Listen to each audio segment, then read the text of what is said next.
VPR. నమస్తే, నేను VPR. ఈరోజు బ్రహ్మంగారి గుడి దగ్గరికి వచ్చిన మహమ్మదాబాద్ మండలం, మహమ్మదాబాద్ విలేజ్. మీ పేరు సార్? నా పేరు జనార్దనాచారి.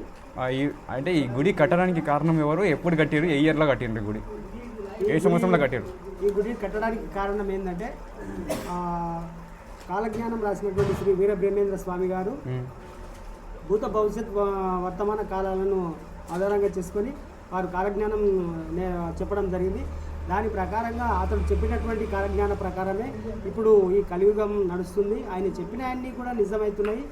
ఆయన మా యొక్క కులదైవము, ఆరాధ్య దైవము కాబట్టి అతని ఆలయం నిర్మించాలనేటటువంటి ఒక సంకల్పము, ఆ సంకల్పంతో వడ్ల నారాయణ గారు, తర్వాత మా అన్నయ్య అయినటువంటి వెంకటాచారి గారు వీళ్ళు సంకల్పించుకొని ఇక్కడ ఆలయం నిర్మాణం చేయడం జరిగింది. ఆ ఆలయము 2019 లోపల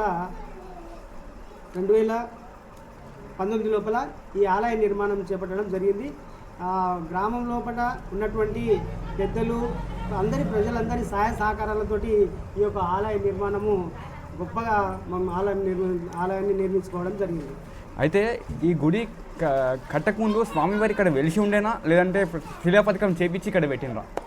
లేదు, ఆలయం మేమందరము ఆ స్వామివారి అంటే మా కులదైవం కాబట్టి అందరం ఇళ్లలో పూజించుకునేటటువంటి వాళ్ళము.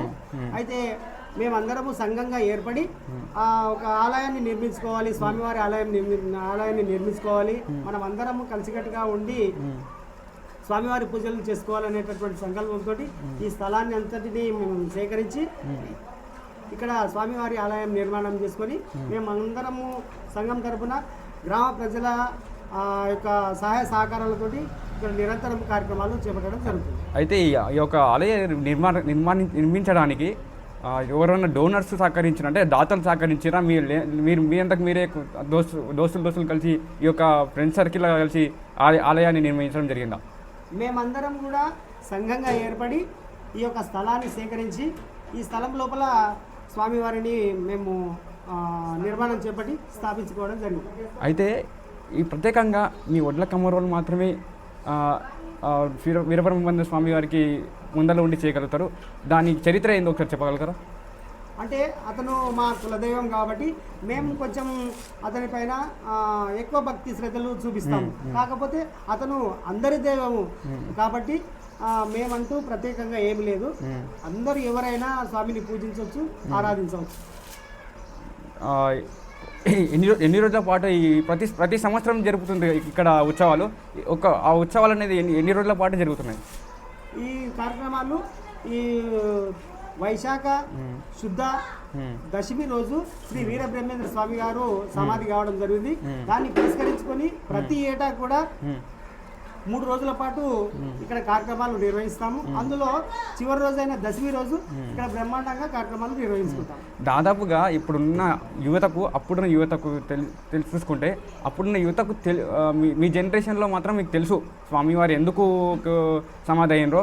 ఇప్పుడున్న యువత ఉన్న పబ్లిక్కి, జనాలకు తెలియదు కాబట్టి స్వామివారు ఎందుకు సమాధి అయ్యారో చెప్పగలుగుతారా?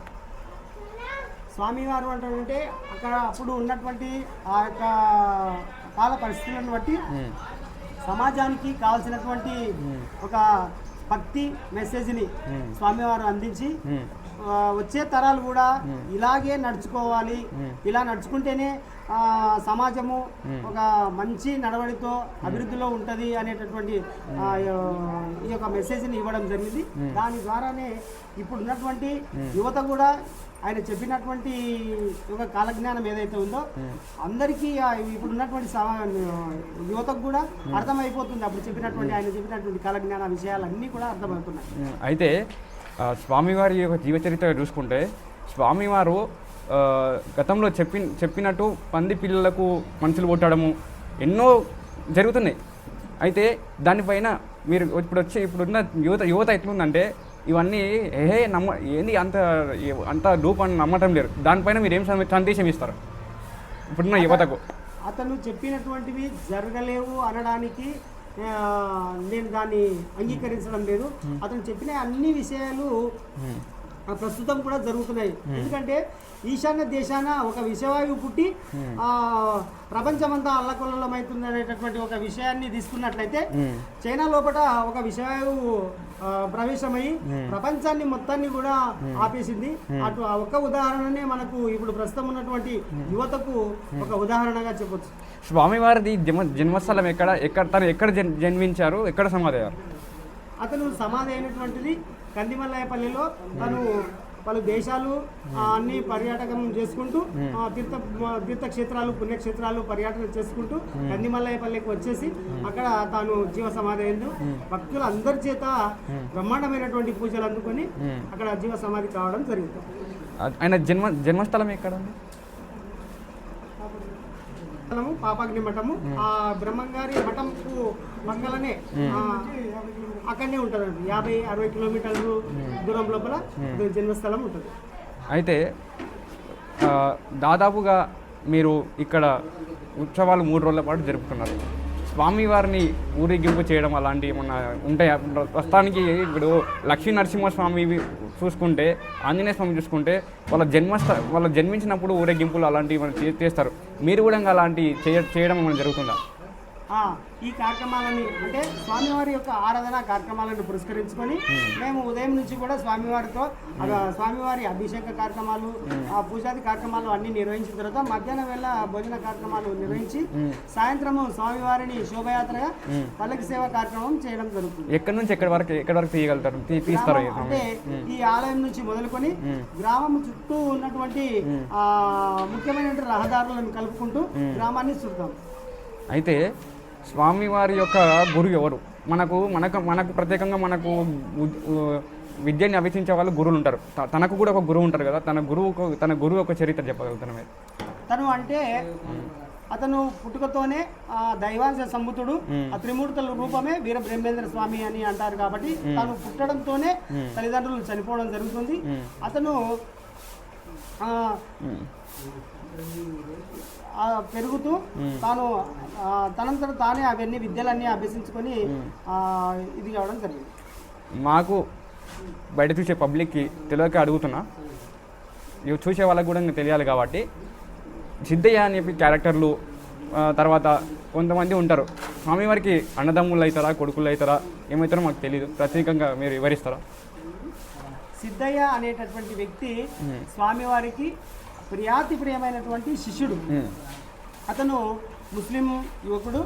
తాను అంటే బ్రహ్మంగారు చేసేటటువంటి ఈ యొక్క ధర్మ కార్యక్రమాలు భక్తి కార్యక్రమాలు చూసి అతనికి మనసు వీరబ్రహ్మేంద్ర స్వామి పైన వచ్చేసి ఇతను స్వామివారికి శిష్యుడయ్యి ఆ వీరబ్రహ్మేంద్ర స్వామి దగ్గర చాలా జ్ఞానాన్ని సంపాదించి అతను కూడా జీవ సమాధి కావడం జరిగింది. అంటే వీరబ్రహ్మేంద్ర స్వామి దగ్గర ఆ సిద్ధయ్య లాంటి వాళ్ళు ఎంతమంది ఉండేవాళ్ళు శిష్యులు? వీరబ్రహ్మేంద్ర స్వామి వారికి ఎంతమంది శిష్యులు? చాలా మంది ఉండేటటువంటి వాళ్ళు. అతను సంచరించుకుంటూ అనేక మంది భక్తులు శిష్యులు అతనికి ఉండేటటువంటి వారు. అందులో తనకు 5 మంది కుమారులు, ఒక కుమార్తె కూడా ఉండేటటువంటి వాళ్ళు. వాళ్ళకంటే కూడా ఎక్కువ ప్రేమ భక్తి భావన ఉండేటటువంటి వ్యక్తి ఎవరంటే ఈ సిద్ధయ్య మాత్రమే. కాబట్టి ఇతను ఈ సిద్ధయ్యని తన శిష్యునిగా స్వీకరించి సర్వం అతనికి నేర్పి చేసింది. అంటే స్వామివారికి సిద్ధయ్య గారికి ఉన్నటువంటి అనుబంధం ఎట్లా అంటే చెప్పండి సార్. అనుబంధం అంటే గురు శిష్య అనుబంధం మాత్రమే వాళ్ళిద్దరిది. అతను భక్తిని ప్రచారం చేసుకుంటూ వచ్చేటటువంటి క్రమంలో కూడా ఈ సిద్ధయ్యకు తన కళ లోపల వీరబ్రహ్మేంద్ర స్వామి కనిపించడము, దానికి అతను ఇంప్రెస్ అయి ఈ బ్రహ్మంగారికి శిష్యుడు కావడం జరిగింది. మన మమదాబాద్ మాత్రమే ఈ ఉత్సవాలు ఈరోజు నిర్వహిస్తున్నాయా, లేదంటే వేరే విలేజ్లలో కూడా ఈరోజు మాత్రమే నిర్వహించాలని మన ప్రత్యేకంగా రూల్స్ ఉన్నాయా? అట్లని ఏం లేదు. యావత్ ఉమ్మడి ఆంధ్రప్రదేశ్ అంటే తెలంగాణ ఆంధ్రప్రదేశ్లలో 2 రాష్ట్రాలలో కూడా ఈరోజు స్వామివారి ఆరాధనా కార్యక్రమాలు 3 రోజుల పాటు వైభవపేతంగా జరుగుతున్నాయి. మన ఊర్లో ఒకటే అని కాదు, అనేక ఊర్ల లోపల కూడా ఈ యొక్క కార్యక్రమాలు నిర్వహించుకోవడం, ఇంతకంటే కూడా పెద్ద ఎత్తున కార్యక్రమాలు నిర్వహించుకోవడం జరుగుతుంది. ధన్యవాదాలు సార్. అలాగే మీరు ఇక్కడ ఉండే పూజారి ప్రస్తుతం ఎవరు ఉంటున్నారు పూజారి ఇక్కడ? మా అన్నయ్య అయినటువంటి వెంకటాచారి గారు ఇక్కడ పూజాది కార్యక్రమాలు నిర్వహిస్తారు. ఆలయం నిర్మాణం చేపట్టినప్పటి నుంచి కూడా ప్రస్తుతం ఈ రోజు వరకు కూడా ఆయన పూజారిగానే కొనసాగుతున్నారు. దాదాపు తన ఆలయ నిర్వహించినప్పటి నుంచి ఇక్కడ ఉంటున్నారు కాబట్టి ఈ తనకు మన జీతాలు అలాంటివి మీరే ఇస్తారా? తర్వాత లేదంటే ఈ కొన్ని గుడులు దేవాలయ గుడులు ఎండోల్మెంట్లో ఉంటాయి, ఈ గుడి కూడా ప్రత్యేకంగా మన ఎండోల్మెంట్లో ఉందా? ఎండోల్మెంట్లో అని ఏమీ లేదు గుడి. అయితే మేమందరం సంఘంగా ఏర్పడి ఈ ఆలయాన్ని మన సాయశక్తుల గ్రామ ప్రజల సహాయ సహకారాలతో నిర్మించుకోవడం జరిగింది. మొన్ననే మా సంఘం సభ్యులందరూ కష్టపడి ఎండోమెంట్లో దీన్ని రిజిస్ట్రేషన్ చేసుకోవడం జరిగింది. అంతేకాకుండా ఇప్పుడు మొన్ననే నోటిఫికేషన్ వచ్చేసింది, ఆలయ పూజారులకు మేము ధూపదీప నైవేద్యాల కోసమని మేము అర్చకులకు ఇచ్చేస్తున్నామంటానని నోటిఫికేషన్ కూడా వచ్చింది. అందులో మా అన్నయ్య పూజారిగా ఉంటున్నాడు కాబట్టి ఆయన పేరు మా సంఘ సభ్యులందరూ కూడా ప్రపోజ్ చేసి ఆయనకు ధూపదీప నైవేద్యాల కింద పేరు నమోదు చేయడానికి ప్రయత్నం చేస్తున్నారు. అలాగే నేను అడిగే క్వశ్చన్ ఏంటంటే, ఇప్పుడు చాలా మందికి తెలియదు ఎండోల్మెంట్కి మన సంఘం ఏర్పాటు చేసిన దానికి డిఫరెన్స్ అంటే విధానం డిఫరెన్స్ ఏముంటుంది? గుడి ఎండోల్మెంట్లో కలిస్తే లాభం మంచిగా ఉంటుందా, లేదు మనంతకు మనము సహకారాలు చేసుకుంటే బాగుంటుందా? మనంతకు మనం అంటే మన ఆలయం నిర్మాణం చేసుకొని మనంతకు మనం సహాయ సహకారాలు చేసుకుంటేనే ఈ ఆలయం అనేది అభివృద్ధిలోకి వస్తుంది. ఎండోమెంట్లో కలిస్తే ఏమవుతుందంటే పెద్ద ఎత్తున జాతరలు నిర్వహించి వేలాది రూపాయలు ఆ యొక్క గుడి ఆదాయం ఉన్నట్లయితే వారు జాతర సమయం లోపల వచ్చేసి ఆ ఉండి ఆదాయాన్ని మొత్తం తీసుకొని గవర్నమెంట్ వెళ్ళిపోతుంది. అభివృద్ధి కార్యక్రమాలు అనేటువంటివి ఎలాంటివి జరగకుండా అవుతుంది. అదే కమిటీ ఆధ్వర్యం లోపల ఉన్నట్లయితే ఆ వచ్చినటువంటి ఆదాయాన్ని మొత్తాన్ని ఇంకా గుడిని ఎలా అభివృద్ధి చేయాలి, ప్రజలకు మనం ఎలాంటి సేవలు చేయాలి అనేటటువంటి అవకాశము ఆలయ కమిటీకి అన్ని హక్కులు బాధ్యతలు ఉంటాయి కాబట్టి అనేక ధర్మ కార్యక్రమాలు నిర్వహించడానికి అవకాశం ఉంటుంది. ఇంకోటి, గుడిని ఎండోన్మెంట్లో ఏర్పాటు చేసిన సందర్భంగా గవర్నమెంట్ నుంచి వచ్చే ఏమైనా ఫండ్ వచ్చే అవకాశం ఉంటుందా? ఉంటుంది.